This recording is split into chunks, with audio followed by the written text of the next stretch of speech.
Friends, आज जो हम डिस्कस करेंगे केमिकल बॉन्डिंग जो चैप्टर है उसके हम 2005 से लेके 2015 तक के क्वेश्चन करेंगे। जेई और नीट वगैरह में जो क्वेश्चन आए हुए हैं उनको हम डिस्कस करेंगे। नीट वगैरह आईआईटी वगैरह में जो कुछ क्वेश्चन आए हुए हैं, ठीक है। तो हम ये जो वीडियो लेके आए हैं ये आपकी जीआईसी की जो वैकेंसी आई है उनके लिए, या कोई भी जो पीजीटी टीजीटी की वैकेंसी आपकी आती है उसके लिए बहुत इंपॉर्टेंट है। या आप कोई स्टूडेंट हैं जो नीट और जेई की तैयारी कर रहे हैं तो उनके लिए मैं केमिकल बॉन्डिंग के पिछले 2005 से लेके 2019 के क्वेश्चन का सॉल्यूशन लेके आया हूँ, ठीक है। तो ध्यान रखिए, जीआईसी का जो एग्जाम कराया जा रहा है वो यूपीएससी के द्वारा कराया जा रहा है, तो उसमें इजी क्वेश्चन नहीं आते हैं। चलिए हम तो बेसिक से हम अपना पार्ट शुरू करेंगे, बिल्कुल बेसिक से स्टार्टिंग से हम अपनी वीडियो को लेके चलेंगे। तो पहला जो क्वेश्चन है, how many electrons are shared in a double bond between two atom. तो सिंपल सी बात है, देखिए अगर दो एटम है और उनके बीच में डबल बॉन्ड है तो एक बॉन्ड में दो इलेक्ट्रॉन होते हैं, तो दो बॉन्ड में कितने इलेक्ट्रॉन हो जाएंगे? 4 हो जाएंगे। बच्चों वाला क्वेश्चन है, बच्चों वाला इसलिए मैं बिल्कुल बेसिक से करा रहा हूँ।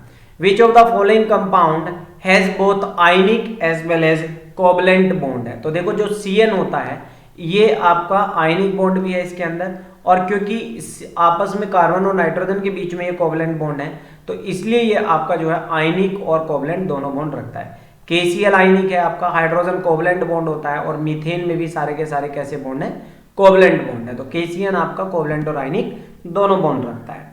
तीसरा है विच of the following has all ionic covalent and coordinate bond. अब तीनों की बात वो कर रहा है, तो सिंपल सी बात है आपका जो थर्ड का आंसर होना चाहिए वो थर्ड का आंसर ए होगा, क्योंकि इसमें कॉपर सल्फेट जो है, कॉपर 2 पॉजिटिव होता है और सल्फेट जो है आपका 2 नेगेटिव होता है, तो इनके बीच में एक आयनिक बॉन्ड भी है। और क्योंकि यहाँ वाटर के मॉलिक्यूल हैं तो वाटर के मॉलिक्यूल आपको पता है उन्होंने कोऑर्डिनेट बॉन्ड बनाया हुआ होगा, और जो सल्फेट में ऑक्सीजन एटम है, जो ऑक्सीजन एटम है, ये जो 4 ऑक्सीजन एटम है ये जो लिंक्ड है ये कोवलेंट बॉन्ड से लिंक है, इसलिए इसमें आयनिक कोवलेंट और कोऑर्डिनेट बॉन्ड सारे के सारे प्रेजेंट है, ठीक है। चलिए तो अब आगे डिस्कस करते हैं। तो ये आपका कितना हो जाएगा? थर्ड हो गया। अब फोर्थ क्वेश्चन की अगर हम बात करें, हाँ एक मिनट मैं इसको रफ कर देता हूं। फोर्थ है, an atom of element A has 3 electron in outer most orbit and atom of B has 6 electron in its outermost orbit. What will be the formula of the compound formed by these element? ठीक है, तो देखिए जो A है उसके outer most में 3 electron है और B जो है उसके आउटर मोस्ट में 6 इलेक्ट्रॉन है। तो आप मुझे एक बात सिंपल सी बताइए, जब आउटर मोस्ट शेल में 4 से कम इलेक्ट्रॉन होते हैं तो वो उतने इलेक्ट्रॉन लूज कर सकता है, मतलब उसकी वैलेंसी जो होती है वो वही हो सकती है। तो +3 जो होगा इस पे चार्ज आ सकता है, लेकिन बी के पास 6 है तो ये 6 लूज नहीं करेगा, ये 2 इलेक्ट्रॉन गेन करेगा, तो इसलिए बी पर कैसा चार्ज आएगा? नेगेटिव आएगा। तो अब ये वैलेंसी इधर लिख दीजिए, ये इधर लिख दीजिए, मतलब A2B3 जो इसका होगा वो फॉर्मूला जो होगा वो इसका आंसर हो जाएगा, यानी कि फोर्थ का C ऑप्शन होगा, ठीक है। टेलीग्राम में डिस्क्रिप्शन में टेलीग्राम का लिंक भी है, आप उसको भी ज्वाइन कर लें, तो आपको कुछ वीडियोस वगैरह नोट्स वगैरह कुछ मैं वहां पर डालता रहता हूँ। और मैंने एक प्लेलिस्ट बनाई हुई है, उसमें जीआईसी या पीजीटी के जो भी मैं वीडियो बना रहा हूँ उसमें डाली हुई है सारी, आप देख सकते हैं, ठीक है। क्वेश्चन नंबर 5 कह रहा है the number of sigma and pi bond present in this is. तो देखिए जो ये आपका CH है, CH, तो मैं इसको ऐसे लिख लेता हूँ, यहीं पर लिख लेता हूँ, H bond C, triple bond हो गया कार्बन, देन CH2 है तो ये 2 हाइड्रोजन मैंने ऐसे लिख लिए ऊपर की तरफ छोटे छोटे, CH डबल बॉन्ड CH2। तो वो बात कर रहा है सिग्मा और पाई बॉन्ड की। तो देखिए डबल बॉन्ड में एक सिग्मा एक पाई होता है, इसमें एक सिग्मा 2 पाई होते हैं। देखिए चाहे सिंगल बॉन्ड हो, चाहे डबल बॉन्ड हो, चाहे ट्रिपल बॉन्ड हो, सिग्मा एक ही होता है, एक सिग्मा बचे हुए 2 पाई। इसमें एक सिग्मा है, इसमें एक सिग्मा है और एक क्या है? पाई है, तो इसलिए 2 पाई है। क्या है? 2 पाई है, तो या तो ये ऑप्शन होगा आपका या ये ऑप्शन होगा। अब सिग्मा गिनने हैं तो एक सिग्मा इसमें है, एक इसमें, 2 3 4 5 6 7 8 9 10, तो 10 सिग्मा 2 पाई, तो पांचवे का आंसर क्या हो गया? ये हो जाएगा आपका, ठीक है। 5th का आंसर क्या हो जाएगा? C। पाई कितने हैं? नहीं 3, 2 इसमें ना और एक इसमें 3, ठीक है, तो ये ऑप्शन हो जाएगा, ठीक है, 3 पाई। अभी क्या बताया मैंने, ट्रिपल बॉन्ड में 2 पाई होते हैं। ठीक है, चलिए आगे बढ़ते हैं। अब हम नेक्स्ट है क्वेश्चन नंबर 6 जो है, ये कह रहा है how many sigma and pi bond. देखो फिर से 2 पाई बॉन्ड इसमें है, 2 इसमें है, 4, 2 इसमें है, 6, 2 इसमें है, कितने हो गए 8। तो 8 किस में होंगे, सिंपल सी बात है। ठीक है ना, तो दोबारा गिन लेते हैं, 2 इसमें, 2 इसमें 4, 2 इसमें 6, 2 इसमें 8 और 1 इसमें है, क्योंकि इसमें 1 सिग्मा 1 पाई है। तो 9 तो कितने हो गए इसके अंदर, 9 तो हो गए पाई बॉन्ड। ठीक है ना, पाई तो कितने हो गए 9। अब जो सिग्मा बॉन्ड है, सिग्मा बॉन्ड आपने गिन लेने हैं, 1 सिग्मा इसमें, 1 सिग्मा इसमें, 1 sigma, 1 sigma, sigma sigma sigma sigma. तो 1 2 3 4 5 6 7 8 9।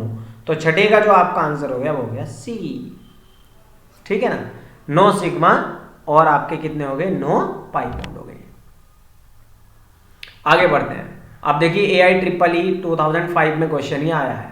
तो पहला क्वेश्चन है number of and type of bond between 2 carbon atom in calcium carbide. तो कैल्शियम कार्बाइड जो होता है ये होता है आपका CaC2 कैल्शियम कार्बाइड। अच्छा, आप मुझे कमेंट करके बताएंगे कैल्शियम कार्बाइड पर अगर वाटर की रिएक्शन कराई जाए तो कौन सी गैस बनती है, और एल्यूमिनियम कार्बाइड पर, एल्यूमिनियम कार्बाइड पर अगर वाटर की रिएक्शन कराई जाएगी तो कौन सी गैस निकलेगी, ये आप मुझे कमेंट करके बताएंगे। ये इंपॉर्टेंट रिएक्शन है। कैल्शियम कार्बाइड ये वही होता है जो आम को पकाने के लिए वो पुड़िया बना के जो आम की पेटी में रखा जाता है, ये कैल्शियम कार्बाइड वही होता है। ठीक है, और गैस वेल्डिंग वगैरह में भी यही यूज होता है, इसी से एक गैस भी निकलती है। मैं इतनी हिंट आपको दे चुका हूं, तो अब आप बताएंगे इसमें कौन सी गैस जो होगी वो आपकी बनेगी। ठीक है, तो इसमें 1 सिग्मा बॉन्ड है। 1 सिग्मा कैसे, क्योंकि कैल्शियम कार्बाइड एक आयनिक कंपाउंड है, तो इस तरह से है ये आपका, तो इसके बीच में तो आयनिक हो जाएगा। लेकिन जो 2 आपका ये है 2 कार्बन है, तो इनके बीच में आपका इस तरह से है, तो 1 सिग्मा और 2 पाई बॉन्ड है। तो 1 सिग्मा 2 पाई बॉन्ड है, क्योंकि बाकियों के बीच में तो आयनिक बॉन्ड है। ठीक है, तो इसलिए आपका आंसर हो जाएगा 1 sigma and 2 pi bond. Lattice energy of ionic compound depends on, तो इसका सिंपल सी बात है, ये चार्ज पे डिपेंड करता है। Charge on ion and size of ion, charge पर। जैसे मैं बात कहूं कि भाई एक LiCl और LiF में किसकी लैटिस एनर्जी ज्यादा होगी, तो इसकी ज्यादा होगी। जिस फ्लोरीन का साइज स्मॉल है तो ये लिथियम के साथ टाइटली पैक्ड हो जाएगा, मतलब एक स्ट्रॉन्ग बॉन्ड बनाएगा, और ये स्ट्रॉन्ग बॉन्ड बनाने की वजह से आपका क्या करेगा, लार्ज एनर्जी रिलीज होती है। लैटिस एनर्जी क्या होती है कि जब एक कैटायन एक एनायन से इंटरेक्ट करता है तो जो एनर्जी निकलेगी। अब इंटरेक्शन में सिंपल सी बात है, जो स्मॉल साइज एटम होगा वो तेजी से इंटरेक्ट करेगा, तो जो एनर्जी होगी वो लार्ज निकलेगी। और चार्ज पे भी वो डिपेंड करता है। मान लो अगर मैं कह दूं एक मेटल है जिसपे 1 यूनिट पॉजिटिव चार्ज है, एक पे 2 यूनिट पॉजिटिव चार्ज है, तो जिसपे ज्यादा चार्ज होगा वो फटाफट से रिएक्ट करेगा और लार्ज एनर्जी रिलीज करेगा। ठीक है, क्वेश्चन नंबर अगर हम 9 की बात करें, correct sequence of increasing covalent character is represented by. देखो एक फेजन रूल होता है, ठीक है ना। अब फेजन रूल जो होता है वो 3 बातें बताता है। ठीक है, 2 बातें बताता है वो 2 बातें बताता है वो कैटायन के बारे में, मतलब मेटल के बारे में, और एक बात बताता है वो एनायन के बारे में। ये 3 बातें आपने गांठ बांध लेनी है, और कोई भी ऐसा कोवलेंट कैरेक्टर का आपको क्वेश्चन आए वो कर लोगे। वो कहता है साइज स्मॉल होना चाहिए, स्मॉल साइज और हाई चार्ज। स्मॉल साइज और हाई चार्ज अगर वहां पर है तो वो अच्छा कोवलेंट बॉन्ड बनाएगा। क्या करेगा वो, अच्छा कोवलेंट बॉन्ड बनाएगा, अच्छा कोवलेंट बॉन्ड बनाएगा। और एनायन के बारे में एक ही बात बता रहा है, बस लार्ज साइज होना चाहिए। लार्ज साइज होगा तो वो क्या बनाएगा, अच्छा कोवलेंट बॉन्ड बनाएगा, अच्छा कोवलेंट बॉन्ड बनाएगा। अब आप एक बात देख लीजिए, Li, Na और बेरिलियम, इनकी बात उसने दे रखी है। क्लोरीन सब में सेम है, मतलब एनायन का तो फैक्टर यहां चलेगा नहीं। आपने बस ये देख लेना है कि साइज किसका स्मॉल होगा, तो इंक्रीजिंग ऑर्डर की बात वो कर रहा है। ठीक है ना, तो इसमें लिथियम में और बेरिलियम में किसका साइज स्मॉल होता है। देखिए लिथियम जो है और सोडियम जो है वो ग्रुप 1 के हैं, बेरिलियम ग्रुप 2 का है, तो हमें पता है लेफ्ट टू राइट जाने पे साइज घटता है। तो बेरिलियम का साइज स्मॉल है तो ये अच्छा कोवलेंट बॉन्ड बनाएगा। तो इन तीनों में बेरिलियम जो है स्ट्रॉन्गेस्ट कोवलेंट बॉन्ड बनाएगा, तो ये 2 ऑप्शन सही हो सकते हैं। इनमें बेरिलियम लास्ट में है, ठीक है ना, ये इंक्रीजिंग ऑर्डर है। अब मुझे बताओ लिथियम और सोडियम में कौन बेटर कोवलेंट कैरेक्टर बनाएगा, तो जिसका साइज क्या होगा, स्मॉल होगा, तो लिथियम वालेगा। तो ऑप्शन क्या हो जाएगा इसका, सी हो जाएगा। ठीक है, यानी कि बेरिलियम क्लोराइड जो है वो अच्छा कोवलेंट है, देन LiCl, देन NaCl, जिसका साइज स्मॉल वो बेटर कोवलेंट कैरेक्टर बनाएगा। ये फेजान रूल होता है। ठीक है, जैसे अगर मैं कहूँ LiF और NaF में मोर कोवलेंट कौन है, तो जिसका साइज स्मॉल है। अगर मैं कहूँ एक है LiF और एक है मेरे पास Li, इसमें मोर कोवलेंट कौन है, तो जिसमें एनायन का साइज क्या है, लार्ज है। ठीक है, आगे बढ़ते हैं। क्वेश्चन नंबर 10 जो कहता है electronegativity difference between nitrogen and fluorine is greater than that between nitrogen and hydrogen. फिर भी डाइपोल मोमेंट जो है वो अमोनिया का क्या है, वो लार्जर है देन NF3। ऐसा क्यों है, देखो जो डाइपोल मोमेंट होता है वो ऐसे नहीं है, वो बॉन्ड पे डिपेंड करता है, वो उन बॉन्ड के जो इंडिविजुअल डाइपोल हैं उन पे डिपेंड करता है। आप ऐसे समझ लीजिए ये पिरामिडल स्ट्रक्चर है, एक NH3 का एक NF3 का, लोन पेयर हमेशा ऊपर की तरफ खींचेगा। अब हाइड्रोजन भी ऐसे ही देगा, हाइड्रोजन और नाइट्रोजन में कौन नेगेटिव है, नाइट्रोजन है ना, तो भैया नाइट्रोजन खींच लेगा हाइड्रोजन से इलेक्ट्रॉन, ये भी खींच लेगा, ये भी खींच लेगा। तो आप सब बताओ ये सारे के सारे ऊपर जा रहे हैं कि नहीं जा रहे हैं, मतलब चारों बॉन्ड यानी कि 3 हाइड्रोजन के और लोन पेयर के, इन सब की डायरेक्शन जो है वो एक ही दिशा में है। लेकिन ये तो लड़ बैठे, ये इधर खींच रहा है, ये इधर खींच रहा है, ये किधर खींच रहा है, और लोन पेयर ऊपर जा रहा है। तो ये मान के चलो एक ऊपर जा रहा है एक नीचे जा रहा है, तो कैंसिल हो गया, सिर्फ 2 बॉन्ड ही एक डायरेक्शन में जा रहे हैं, मतलब नीचे की तरफ को है। यहाँ तो चारों बॉन्ड एक डायरेक्शन में थे, तो इसलिए 10 का जो है वो डी हो जाएगा। क्या, in ammonia atomic dipole and bond dipole जो है वो सेम डायरेक्शन में है, जबकि NF3 में ये ऑपोजिट डायरेक्शन में है। बात समझ में आई कि नहीं आई? एटॉमिक डाइपोल मतलब लोन पेयर का, लोन पेयर का डाइपोल और बॉन्ड का डाइपोल जो है वो एक ही डायरेक्शन में है, जबकि उसमें कहाँ है, वो अपोजिट डायरेक्शन में है। एटॉमिक इधर है, एटॉमिक मतलब ऑर्बिटल वाला, और ये जो है वो नीचे की तरफ है बॉन्ड वाला। ठीक है, तो इसलिए अपोजिट हो गए।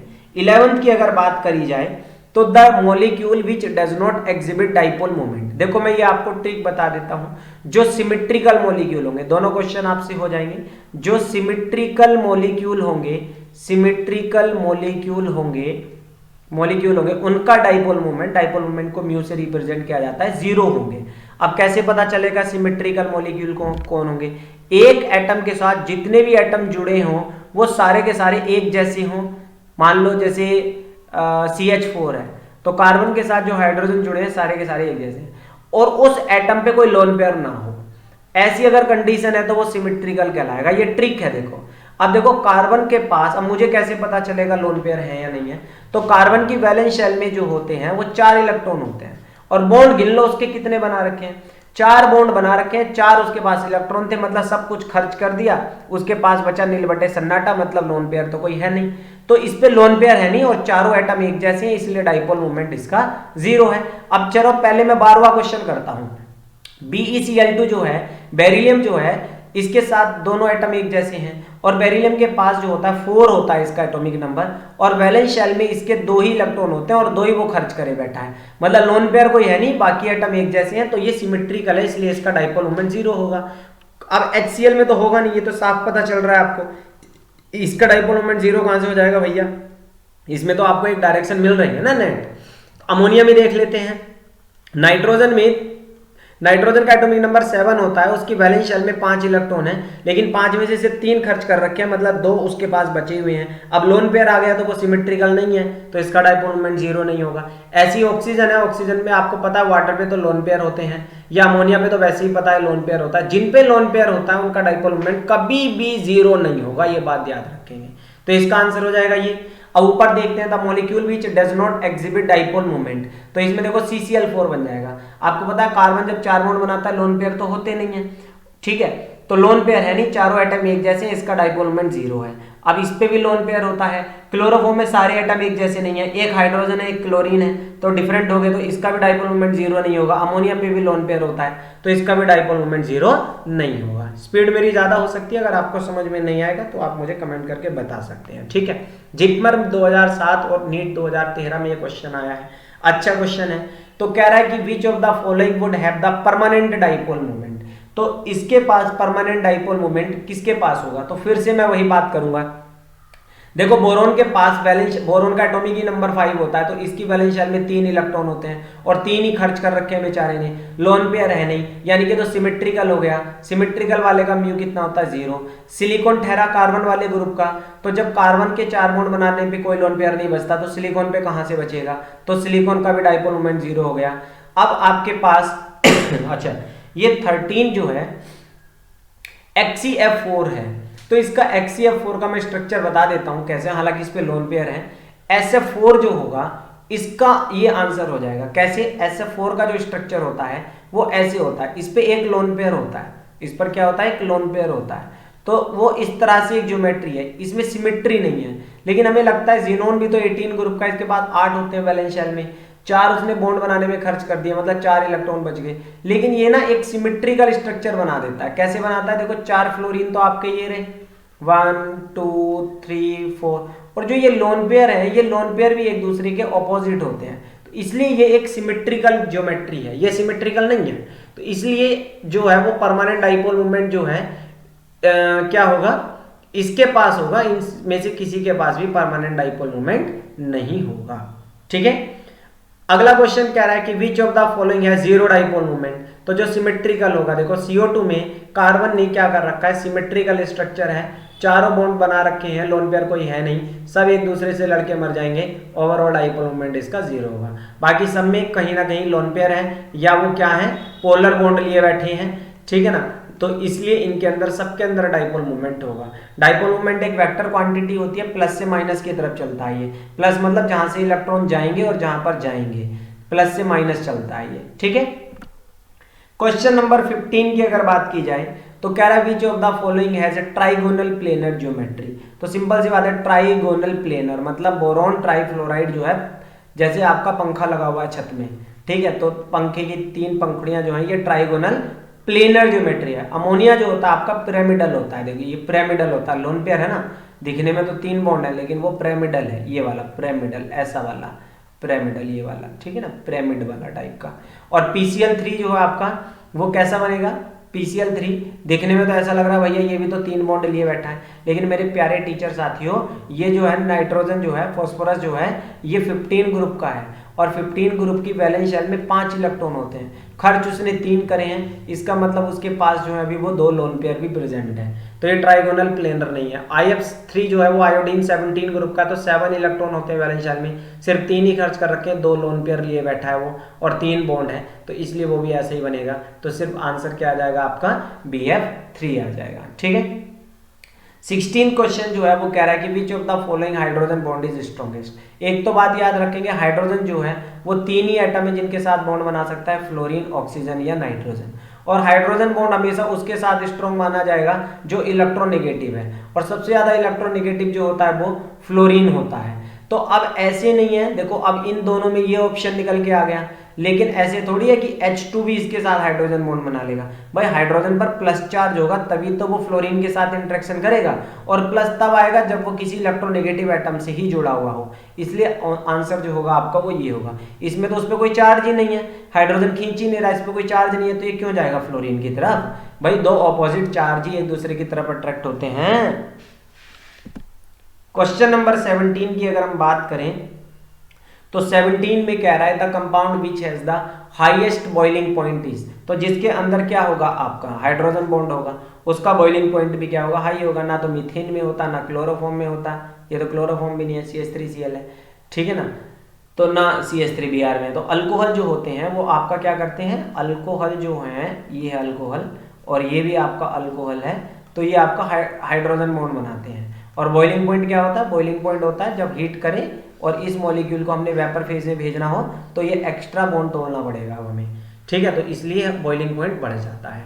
ठीक है, क्वेश्चन नंबर 18 कह रहा है कि methanal ethanal are miscible in water, तो ये पानी में क्यों घुल जाते हैं, भैया पानी में घुलने का एकमात्र कारण होता है हाइड्रोजन बॉन्डिंग। देखो आपका ये मिथेनल है, ठीक है, और ये आपका वाटर है, तो ये वाटर और मिथेनल जब हाइड्रोजन बॉन्ड बनाते हैं तभी वाटर में घुलने का कारण होता है। क्वेश्चन नंबर 19 की अगर मैं बात करूं तो 19 में देखें if AgCN hold twice in AgCN hold twice number of pi bond are is, तो देखो Ag है आपके पास, इसके बाद आपके पास Cn जो है CN जो है इसको ऐसे लिख लो, CN जो है ये ट्रिपल बॉन्ड होता है और एक और ट्रिपल बॉन्ड है CN है, तो कितने हैं, तो ये यहाँ लोन पेयर देगा, यहाँ लोन पेयर देगा। तो अब आप मुझे फटाफट से बता दीजिए कि इसमें CN जो है होल ट्वाइस है, तो कितने हो गए। देखो अभी मैंने बताया था कि ट्रिपल बॉन्ड में 2 पाई होते हैं, ठीक है ना, एक पाई ये रहा, एक पाई ये रहा, तो 2 पाई इसमें है, 2 पाई इसमें है, तो टोटल कितने पाई हो गए, 4 पाई हो गए, ठीक है ना। तो क्वेश्चन नंबर 20 की बात कर रहे हैं हम। क्वेश्चन नंबर 20 में कह रहा है नंबर ऑफ सिग्मा और pi bond in benzene respectively. देखो अभी अपने आप कर लेंगे आप, ये मैं नहीं बता रहा, बच्चों वाली बात होगी। बस ये ध्यान रखना बेंजीन में H भी होते हैं, ठीक है ना, ये H भी होते हैं, C6H6 होता है बेंजीन का फॉर्मूला, तो ये H भी होते हैं। अब ये सब सिग्मा, ये 6 तो ये सिग्मा हो गए, चलो अब करवाई देता हूँ जब इतना कर दिया, और 6 ये हो गए डबल और सिंगल वाले, ये वाले 6 नहीं 12 हो गए ये, ठीक है ना। तो 6 सिग्मा ये, 6 सिग्मा ये, 12 सिग्मा हो गए और सिर्फ 3 पाई हैं, तो 12 और 3 जहाँ ऑप्शन होगा वो आपका निकल के आ जाएगा।